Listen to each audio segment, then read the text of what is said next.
আছে নি আমার জান। দাঁড়াও শামুনি, কোথায় যাচ্ছ?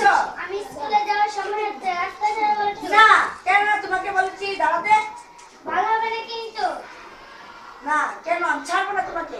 তুমি রাস্তার ছেলে, তুমি অসভ্য ছেলে, তোমার সাথে আমার কুচি কথা থাকতেই পারে না।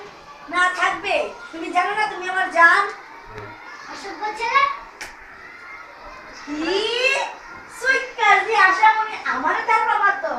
ফকির নির্মায়া তাই কত বড় সাহস, তাই শিকদারের ছেলেরা থাপ্পড় মারে। সে জানে না যে আমি এই এলাকার বড় শিকদারের ছেলে, মাতাব্বরের ছেলে। সে আজ আসো, তাকে আজ আমি খাইছি। ফকির নির্মায়া আশামণি দাঁড়াও, দাঁড়াও আশামণি। দেখো না কি হয়েছে আশা, দেখো এই কি আছে ওপর ভালো। কি হয়েছে আশামণি, কাঁদছো কেন? কিছু না কি হয়েছে আশামণি?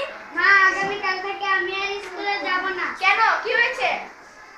ওই বাড়ির শিকদারের ছেলে বলতো আমাকে প্রতিদিন রাস্তায় বিরক্ত করে। আজ স্কুল থেকে আসার পথে ও আমার গায়ে থেকে উন্নতি টান দিয়ে নিয়ে গেছে। আচ্ছা ঠিক আছে, কাল থেকে তোমাকে আর স্কুলে যেতে হবে না। মা, এই ঘটনাটা তুমি মেম্বার চেয়ারম্যানকে জানাও। আরে মা, আমরা তো গরিব, গরিবের পাশে কেউ থাকে না। আর গরিবদের মা, সমাজে, গরিবদের সমাজে কোনো জায়গা নেই। আর ও হলো শিকদারের ছেলে বলতো, আর ও যদি জানতে পারে তোমার ক্ষতি করার চেষ্টা করবে আর আমাদের ঘরবাড়ি ভেঙে ফেলবে। মা বলতো জন্য কি আমাদের এত বড় হবে না? আরে না, ওর তো খুব ক্ষমতা।